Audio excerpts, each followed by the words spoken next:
चलिए खबर अब जम्मू कश्मीर लद्दाख से। जम्मू कश्मीर में हुए एक सर्वे में चौंकाने वाले आंकड़े सामने आए हैं। इस सर्वे के मुताबिक जम्मू कश्मीर में गैर शादीशुदा लोगों की तादाद बढ़ी है। क्या कुछ कहा गया है इस सर्वे में और इसका क्या कुछ हल बताया गया है, देखिए इस रिपोर्ट में। सरकारी सर्वे के मुताबिक सभी सूबों और मरकज के जेर इंतजाम वाले इलाकों में 15 से 29 साल की उम्र के लोगों में गैर शादीशुदा लोगों की तादाद ज्यादा तनासुब में बढ़ रही है। रिपोर्ट के मुताबिक कश्मीर के माहिरीन समाजियात ने देखा कि वादी में गुज़िश्ता चंद दहाइयों में वादी में शादी की उम्र में औसतन इजाफा हुआ है, जिसकी खास वजह माली तंगी है। उनका मानना है कि कश्मीर में एक औसत शादी में 10 लाख रुपए से ज्यादा का खर्च आता है, जिसे कई लोग नहीं उठा पाते हैं। यही गुजारिश रहेगी कि आज जो डॉरी सिस्टम की वजह से आज हमारी जो बहनें हैं उनका निकाह नहीं हो रहा है, तो मेरी सब लोगों से यही गुजारिश रहेगी कि ये डॉरी सिस्टम जो है इसको ख़त्म किया जाए, ताकि जो निकाह है ये बआसानी से किया जाए। कश्मीर में देर से हो रही शादियों में दहेज और ज़ात परस्ती ने यकसा तौर पर हिस्सा डाला है। लोग अपने बेटे बेटियों की शादी अपनी ज़ात पे करना पसंद करते हैं, जो उनके लिए चैलेंज भी है। दहेज की रस्म अभी भी कायम है। इंतज़ामिया की कोशिशों के बावजूद इसका खात्मा नहीं हुआ है। इन्हीं हालात को मद्देनज़र रखते हुए गैर सरकारी तंजीम ने आवाम के ताउन से बिना दहेज की शादियों को तरगीब देने के लिए प्रोग्राम का इनेकाद किया। इसी ज़मन में गैर सरकारी तंजीम सीरत अल मुस्तकीम वेलफेयर ट्रस्ट ने इलाके के लोगों के ताउन से इज्तिमाई शादी का एहतमाम किया। शुमाली कश्मीर के बारामूला ज़िले के वारीपुरा गाँव में एक प्रोग्राम का इनेकाद किया गया, जहाँ 6 गरीब और ज़रूरतमंद लड़कियों की शादी के लिए उन्हें ज़रूरी अशिया से बनी हुई किट बांटी गई। आज यहाँ हमारी बस्ती में पहला प्रोग्राम हुआ, जो मेरे ख्याल में इस बात की गमाजी कर रहा है और दस्तक दे रहा है हमारी इस कौम को, हमारे जवानों को, और समाज का एक अहम अंसुर है हमारी हज़रत हवा की बेटियाँ। और आज हवा की बेटियाँ, उन गरीबों की बेटियाँ हम असुदहा लोगों को दस्तक दे रही है, इस बात की गमाजी कर रहे हैं कि आप आगे आओ और हमारा जो सर है उसको ढांप लो, क्योंकि अगर आज भी हम नहीं सुधरी तो फिर अल्लाह हमें नहीं बख्शेगा। मौलाना मुश्ताक अहमद हक नवाज़ ने इस मौके पर आवाम बिलखुसूस आला तबके से गुजारिश की है कि वो आगे बढ़ चढ़ कर गरीब लड़कियों की शादी में ताउन करें। हमने अल्लाह ताला के फजल करम से आज 6 बच्चों की शादी के जो ज़रूरत का सामान था मुहैया किया है। ये हमने नहीं है, हम इसके लिए एक ज़रिया बने हैं, बल्कि ये आवाम ने दिया है।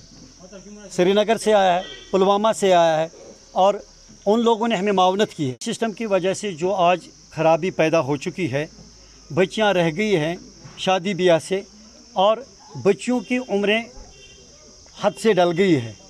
हम आवाम को आपके माध्यम से, आपकी वसादत से कहना चाहते हैं कि वो अपने आक़िबत को संवारने के लिए आगे आएँ और उन बच्चियों का ख्याल रखें जो मुद्दत तवील से शादी से रह चुकी हैं, और वो अल्लाह और अल्लाह के रसूल सल्लल्लाहु अलैहि वसल्लम के रज़ा के लिए आगे आकर उनका। मकामी लोगों ने सीरत अल मुस्तकीम वेलफेयर ट्रस्ट की इस पहल की तारीफ़ की और इस तकरीब में बड़ी तादाद में हिस्सा लिया। तहज़ीब टीवी के लिए तंगमार्ग से भट्ट मुदस्सिर की रिपोर्ट। हंदवाड़ा की 12वीं क्लास की पढ़ने वाली तालिबे इल्म ने वेट लिफ्टिंग चैंपियनशिप में कुपवाड़ा का नाम रोशन किया। इसी महीने जम्मू में मुनक्किद हुए दोनों मुकाबलों में गोल्ड मेडल हासिल किया।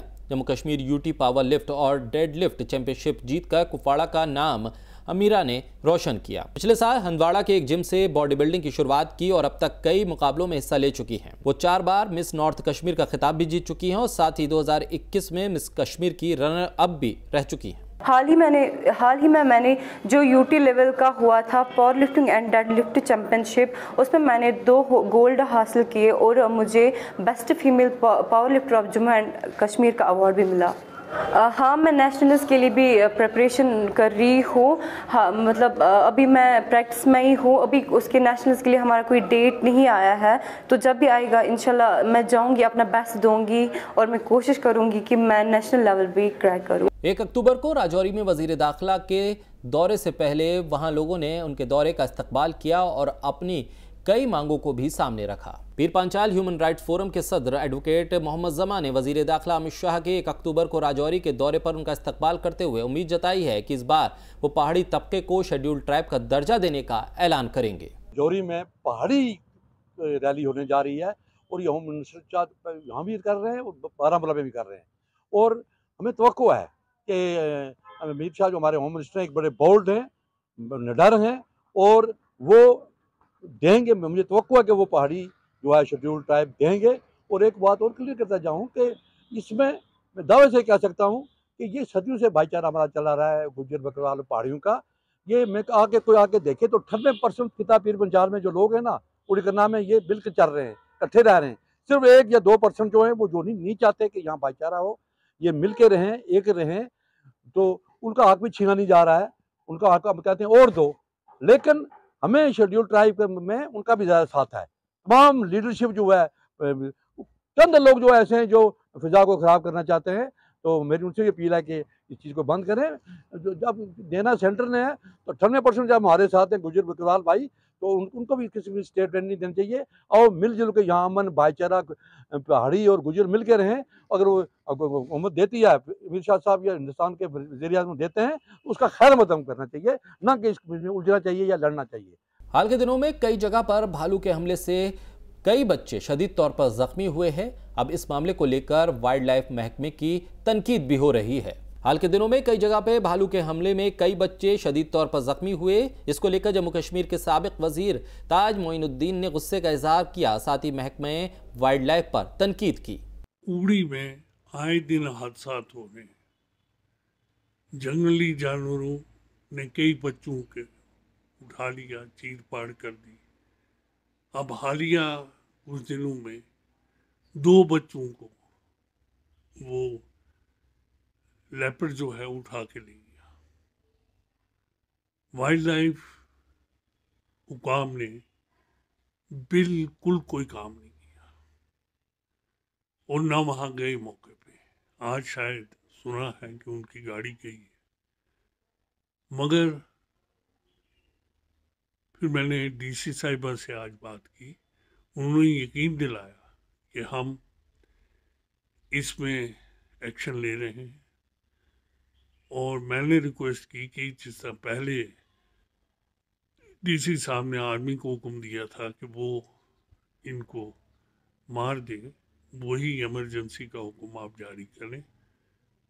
उन्होंने आज एडिशनल डीसी साहब को भेजा है और साथ ही यकीन दिलाया है कि आज हम मीटिंग कर रहे हैं और उस मीटिंग के बाद हम ये फैसला ले लेंगे। मैं वाइल्ड लाइफ से भी कहता हूँ कि मुतरक हो जाए।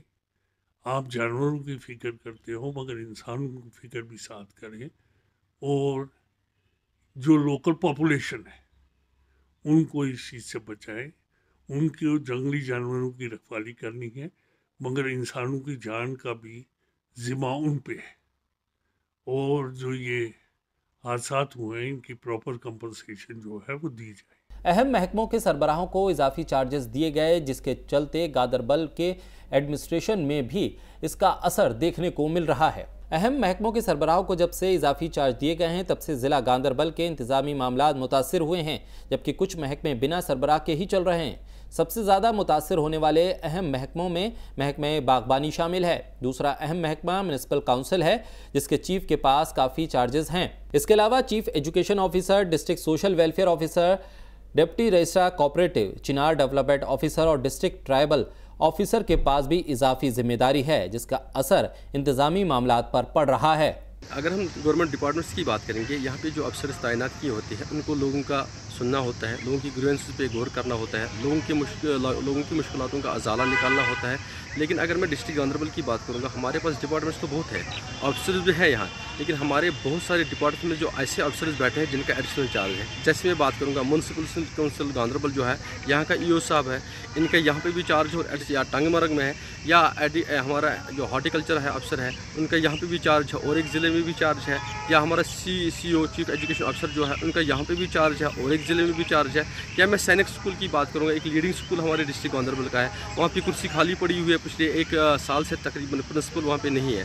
तो मैं चाहता हूँ जितने भी ये डिपार्टमेंट्स हैं जहाँ पे एडिशनल चार्ज अफसर उसको दिए गए हैं, वहाँ पे एक परमानेंट अफसर लाया जाए, ताकि लोगों का जो है वो लोगों की मुश्किलात जो हो या लोगों की जो परेशानी है वो दूर हो जाए। से मतलब LG एडमिनिस्ट्रेशन से बात पहुँचाना चाहता हूँ, जो हमारा डिस्ट्रिक्ट गांधरबल है, यहाँ बहुत से मतलब जो डिस्ट्रिक्ट ऑफिसर्स है उनकी मतलब एडिशनल चार्जेस रखे गए हैं। जो हमारे लोग हैं यहाँ गांधरबल के, वो सफ़र कर रहे हैं, वो जब यहाँ उनके ऑफिस में चाहे CO एजुकेशन हो या लेबर ऑफिसर हो या और कोई चीफ हॉर्टिकल्चर ऑफिसर हो, मतलब जब लोग आते हैं यहाँ, वो कहते हैं जब यहाँ गांधरबल पहुँचते हैं तो वो कहते हैं वो एडिशनल चार्ज है उनका श्रीनगर में या दूसरी जगह में। इससे हमारे गांधरबल के लोग बहुत ही सफ़र मतलब कर रहे हैं। इसलिए मैं डिस्ट्रिक्ट मतलब LG एडमिनिस्ट्रेशन से गुजारिश करना चाहता हूँ एज BDC चेयरपर्सन कि उनका अलग ही चार्ज रखा जाए यहाँ डिस्ट्रिक्ट गांधरबल में। वो आप मतलब LG एडमिनिस्ट्रेटर की बहुत ही नवाजिश होगी, क्योंकि उससे हमारे डिस्ट्रिक्ट गांधरबल के लोग मतलब सफ़र। जम्मू कश्मीर में वोटर लिस्ट को दुरुस्त करने का सिलसिला भी शुरू हो गया है। ऐसे में कई उस्तादों को BLO के काम पर लगाया गया है। जिला तरक्याती कमिश्नर इंद्रजीत की हिदायत पर महकमा तालीम के कुछ उस्तादों को बतौर BLO तैनात किया गया, जो लोगों के घरों तक पहुंचकर वोटर लिस्ट को दुरुस्त करेंगे और जिन बालिग लोगों के नाम वोटर लिस्ट में नहीं हैं उनका नाम इसमें दर्ज करवाएंगे। अपडेशन चल रही है इलेक्टोरल रोल की, उसमें मान लीजिए BLOs को जो डिप्यूट किया गया है डिफरेंट कॉन्स्टिट्यूंसी से, जैसे मैंने कहा मैंडर है, सुरंगकोट है, पुंछ हवेली है, पुंछ मंडी है, इस तरह से ढेर सारे BLOs को जो है डिप्यूट किया गया है। उनमें से जो है मेरा भी डिप्यूटेशन में आर्डर है। तो हम लोगों को जो वर्क असाइन किया गया है, मान लीजिए कि अगर कहीं कोई इंडिविजुअल जो है उसकी डेथ हो गई है, जो वोटर है उसकी डेथ हो गई है, तो हमें वो जानकारी होनी चाहिए कि लास्ट टाइम में ऐसा ना हो कि वो जो वोटर जो है वहाँ से कटा ना हो, या कोई नया पर्सन जो 1 अक्टूबर तक जो है 18 ईयर का हो गया है तो उसका वो वोट जो है वो बनाना ज़रूरी है। और लोगों को थोड़ा सा अवेयर कर रहा था कि जो है वो कैंप ऑर्गेनाइज किया हुआ है, डिप्टी कमिश्नर साहब हैं उसमें, ACR साहब हैं, ठीक है। तो वो कैंप जो है ऑर्गेनाइज किया हुआ है, उसमें संडे के दिन भी वो कैंप रहेगा। मॉर्निंग में जो है 8-9 बजे से जो है वो पर्सन जिस किसी को भी कोई एडिशन करनी है, डिलीशन करनी है या करेक्शन करवानी है, वो वहाँ पे पहुंच सकता है। इसके अलावा कर रहा है फिर फर्दर ये कैंप जो है 1 को भी चलेगा, 1 अक्टूबर को, 2 अक्टूबर को। तारीख में पहली बार भारतीय फौज ने AGS स्कूल के तलबा के लिए स्पोर्ट्स प्रोग्राम का इनेकाद किया। पहली बार भारतीय सेना की 163वीं फील्ड रेजिमेंट ने कश्मीर के AGS स्कूल के तलबा के लिए खेल प्रोग्राम का इनेकाद किया। इस प्रोग्राम में मेहमान खुसूसी commander artillery brigadier R Vinod रहे, साथ ही जज सब डिस्ट्रिक्ट कोर्ट तंगमर्ग और मेजर मलिक S अर्जुन मौजूद रहे। हमारा यहाँ टंगमर्ग में एक प्रोग्राम था जिसमें इंटर AGS एथलेटिक मीट हुई, जिसमें बहुत सारे स्कूल से बच्चे आए जो उन्होंने पार्टिसिपेट किया। और हम चाहते हैं कि इस तरह के इवेंट हो, बच्चों को अपॉर्चुनिटीज़ मिले, ताकि वो अपना जो उनमें सलाहियत है वो उनमें सलाहियत उनकी बाहर आ जाए और उनको प्लेटफॉर्म मिल पाए, स्पेशली टंगमर्ग एरिया में। पहले मैं ये कहना चाहता हूँ अपने एडमिनिस्ट्रेशन को, मैं दिल से शुक्रिया अदा करना चाहता हूँ कि उन्होंने हमें ये प्लेटफॉर्म यहाँ पर प्रोवाइड किया। और जो ये आप यहाँ पर देख रहे हैं, ये हमारे AGS ज़रन ने एक एथलेटिक मीट यहाँ पर ऑर्गेनाइज़ की है। इस एथलेटिक मीट में बहुत सारे स्कूलों ने यहाँ पर हिस्सा लिया है, जैसे कि AGS बोनियार है, AGS टंगडार है, हाजीनार है और बोनियार। मैंने इससे पहले इस इलाके में या इस टंगमर्ग जोन में कोई ऐसा इवेंट होते हुए नहीं देखा है। ऐसे प्रोग्राम्स होने चाहिए, क्योंकि हमारे बच्चे जो है इनमें टैलेंट है, वो टैलेंट दिखना चाहिए, वो टैलेंट बाहर आना चाहिए कि कश्मीर में भी टैलेंट है। इन इवेंटों से ये टैलेंट बाहर आता है। इस बुलेटिन में फिलहाल मेरे साथ इतना ही। तमाम खबरों को देखने के लिए जुड़े रहिए तहज़ीब TV के साथ।